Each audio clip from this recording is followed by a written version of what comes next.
Is it just me, guys, or I'm a little bit nervous about how everybody is saying nice things about the Broncos this year? Yeah. You know what? It's not just you. There's a lot of love out there, Mike. There's a lot of love out there, and I wonder if it's from everywhere. Yes. Everywhere. Does it make you a little bit nervous? No, it doesn't, and I'll tell you why. And it starts with Sean Payton. I think he has the right approach. He gets those guys. He knows when to push, when to pull. This is what you get when you have a veteran coach, a guy that's been through it before. So I'm not concerned that Bo Nix thinks he's arrived. This football team thinks they're there.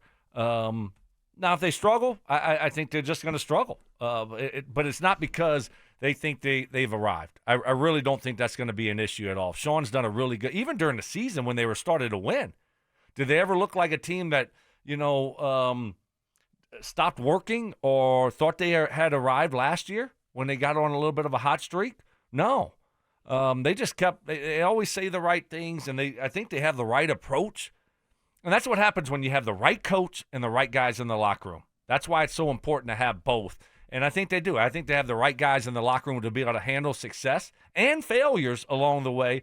And I think they have the right coach to be able to navigate those waters. I heard Mike Kliss, our 9 News Bronco insider, was on with the drive yesterday, and actually, no, I'm sorry, he was on with Danny and Anilo in for Dover and Cease, and Mike was saying that, hey, the belief over there in that room, it's legit. They not only think they're a good team, but they think they could be a great team, that they could be a special team. We're going to be a problem. And that's the belief in that building. I love the way they think, and I love the way if they feel that way, that's awesome. I guess, is it just me, and maybe this is exactly where that texter's coming from, and maybe there are some others like you out there. Maybe I guess it's been so bad around here for the last decade. There's been so much bad football, so many bad decisions, and just an ever-changing carousel of clowns coming out of the cars when it comes to quarterbacks and coaches and all that. I don't know. I guess I'm just not ready or prepared or able to just come out and be really, bold and confident yet about the Denver Broncos. You've been hurt. I guess I'm still in wait and see mode. Yeah, you've been hurt. You've been scarred. Disappointed. Yes. A lot, Yes. Right? So freely admit that. Yeah. It was one quarterback after another. We got optimistic. We got let down. Rinse and repeat. I get it. So that's okay. You can be guarded, Mike. You can be guarded with your emotions. I don't want to be hurt. We don't want you to be hurt. I don't want to be hurt again. But I really do, and I'm not just saying that. I think they have what it takes to be able to block out the noise. In the season, I mean, it's not going to be – you're going to have ups and downs. Like last year, they started 0-2. It looked like it was, oh, my gosh, now you got to go on the road to Tampa and then the Jets. Mm-hmm. And they found a way to flip it around. Then they got hot, and they just – I think they have the right people in that building to be able to handle the lows and the highs and not get caught up in either one of them. And but you do hear the talk, don't you? Oh, because gosh, yes. As a player, right, you know what's being said about you. You can say all you want to the media, whatever, that, I don't pay attention. I don't listen to talk radio. I don't see what's online or any of that kind of stuff. But players know. They know what's being said. And there's been a lot of positive stuff said about this team. And I just wonder if they have, the experience and the ability to, the right guys on this team. Face it, a lot of them haven't had real NFL success.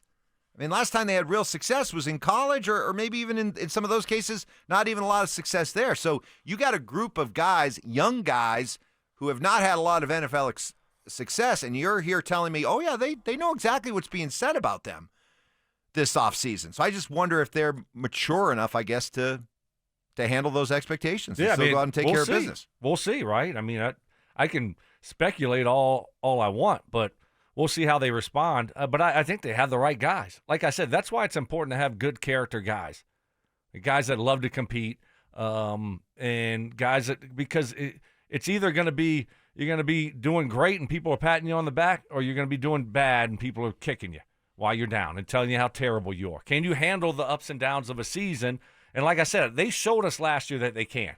And that's what I'm looking at. And certainly that's the benefits of having a guy like Sean Payton as your coach. Another one, is it just me? Is it just me Friday? Guys, is it just me, or I would not sign Nick Bonito to a new long-term deal? I would wait and have him prove it for another year. I think I'm the same way right now because you're looking at a big contract, a guy that had a special year last year, great year last year, entering his prime, gotten better every year. Certainly those are the guys that you want to keep, but what does that number look like? I mean, you're not paying him $40 million a year like Myles Garrett's making. You're about to have 2 new pass rushers set to market here with Micah Parsons and Baby Watt, TJ. I mean, so the price is only going up. So I understand if you say, "Hey, get him done now," but also, like, you're really scarred up, Mike, right? And very cautious. I'm same way when it comes to the Russell Wilson deal.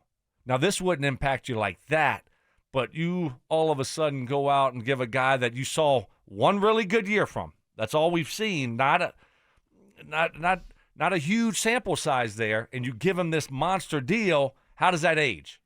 That's my concern. What do your eyes tell you when you watch Nick Bonito? Are you watching a guy who is a legitimate star in this league?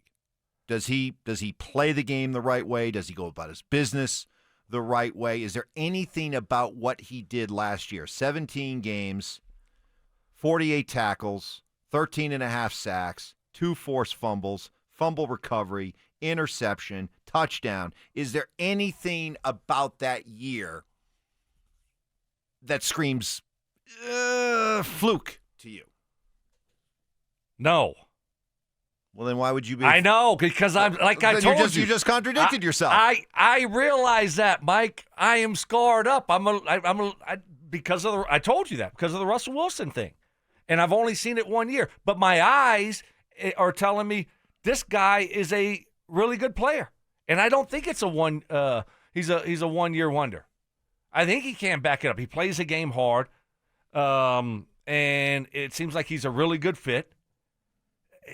So, like, I say that, then I say on the other hand, I don't want to give him an extension right now, which I get it doesn't make a whole lot of sense, but I just want to see a little bit more from him just to make sure.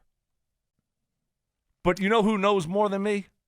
The Broncos do. So what kind of teammate is he? How does he practice? How does he go about his business, right? And so if those things are like, yes, this guy, we feel great about this guy moving forward, then I won't have any problem if they do it. I guess for me, it's not so much I'm worried about whether or not what we've seen is real. I think it is. I guess I'm just leery about giving somebody who will be turning 26 here in a month or two a big contract like that. Will he dial it back? Oh, will he ease up a little bit? Will he lose some of that hunger? Here is a guy who was a second-round pick, 64th pick overall. Will you give him the big contract, and will he still go out and play with the same kind of fire? And that's where you, as the organization, you take the measure of the player. You take the measure of the man. You take the measure of the pro.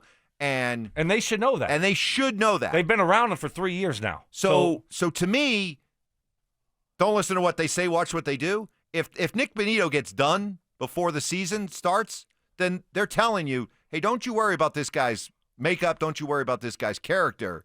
We already know he can play, but if anything, we give him a big deal, it's only going to spur him to do more. Right.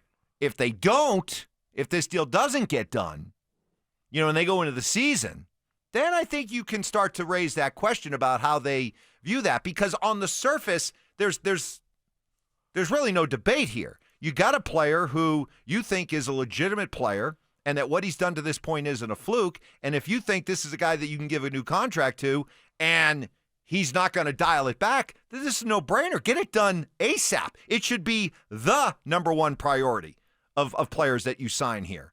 because then you're getting a guy who's all that, and you're getting out ahead of a contract that could become a lot richer and a lot more costlier to you if you wait a year. So this one's going to be fascinating to watch. They're gonna tell us everything we need to know about how they feel about Nick Bonito.